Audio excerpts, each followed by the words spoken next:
Mike, how about the way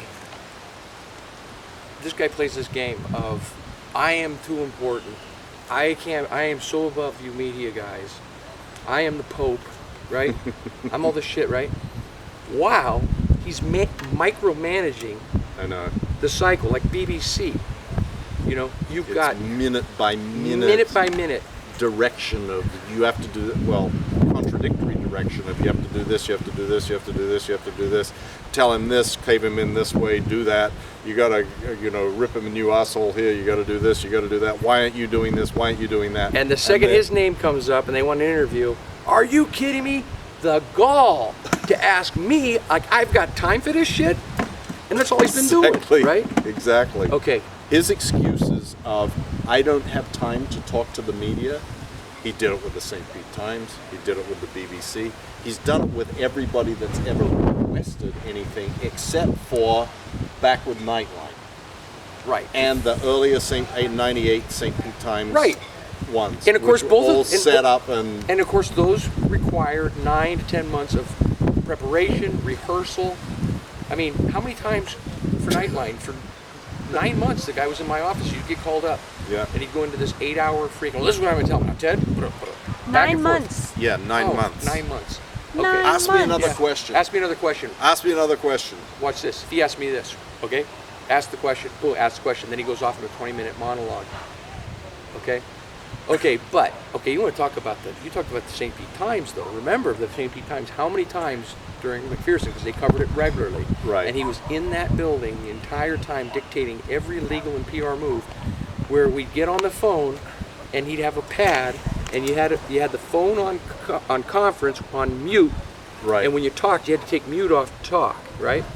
So that he could hear the whole thing, be there and write notes to tell you what to say. Yeah. And if you didn't duplicate and say what was being said in the notes, he'd stop hitting you, slap you across the while head, you're on the phone. But you wouldn't say exactly what he said, right? You try to. Try to. Because his writing would be so frantically all over the place, because he'd be really, they would say something and he'd start writing the answer, and then it would always be distempered and something you couldn't really say.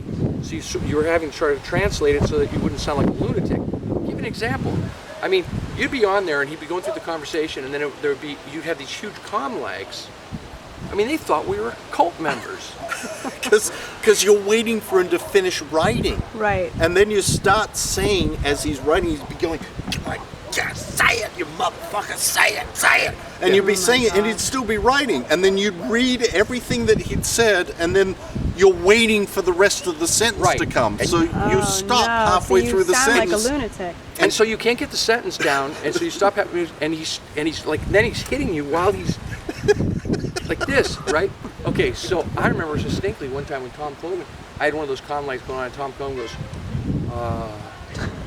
he says something like, how's your wife, Morty? And I'm getting this thing in the thing, right? And I said, you tell your editors that your entire paper is a pack of bigots, Tom. And then now the comm lag's on his end, because obviously he's going, what? How many times? I mean, it happened all the time. All the time. We'd end up talking complete non sequiturs. Yeah, it'd be completely non sequitur. And it was like insanity. And it only got explained to those guys when we saw them 2 years ago, whenever that was. Yeah. To let them know what it was that was going on at the other end of the phone when they were having those phone calls with us. Right. But meantime, the number of times that he has had letters written to the media that have said, I have a completely packed schedule, I couldn't possibly do this. It happened with CNN. CNN got put off for 9 months with... In 2007, In 2006. 6, yeah. No, 5. Okay. Whenever it was that Anderson Cooper was first wanting to do a program.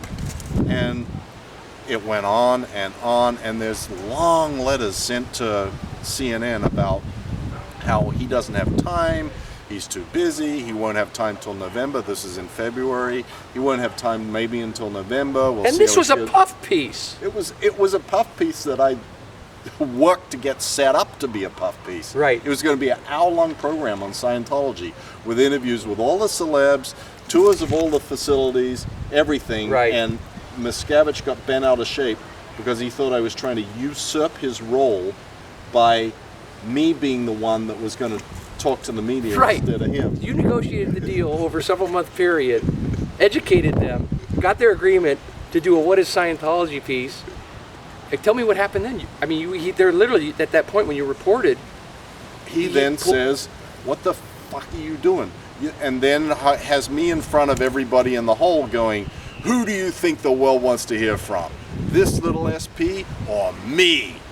So everybody says, oh, sir, you. Yeah, well, he's trying to set up this program. Well, I would have gladly let him go do the interview. Right. But every time they said, so Miscavige is going to do the interview? Well, let me check. Let me see. Or, oh, yeah, well, he'll do it if blah, blah, and it'll be in November. And they're going, we can't wait that long. Well, he doesn't have any time until then. And meanwhile, he's dictating and spending hours and hours and hours dictating all of these lengthy things about what needs to be said to CNN in order to handle him not appearing on the show. Right, and then ultimately, when push came to shove, he started accusing you of feeding him of an op, to try to set him up so that Anderson Cooper would rip him a new asshole in front of the national public. It was, and so So now you he were can't. trying to set him up. This went on for, yeah. how It long went did on for months and months and months. And then he started going, oh, well, I'm not doing Anderson Cooper. I'm going to do Larry King because he'll ask me puffball questions. Right. So then he got Anderson Cooper in a competition with a theoretical competition. Right. With, in his own mind. with Larry King. It eventually, the show never happened, Right. as everybody knows. He never went on Anderson Cooper or Larry King, ever. And CNN, the guys who are in charge of the news department of CNN don't believe a word that comes out of the mouth of the church these days because of that exact experience. And meanwhile this I'm too busy, and he's spent 100 hours figuring and pondering and dictating To set up a softball thing, there would be no resistance, and he'd come off smelling like a rose. And Right. if there was any chance of him looking personally bad in any way, shape, or form, can't do it. right. And of course, the excuse is, I'm too busy to be involved in this in the first place. Exactly. Wow. Jesus.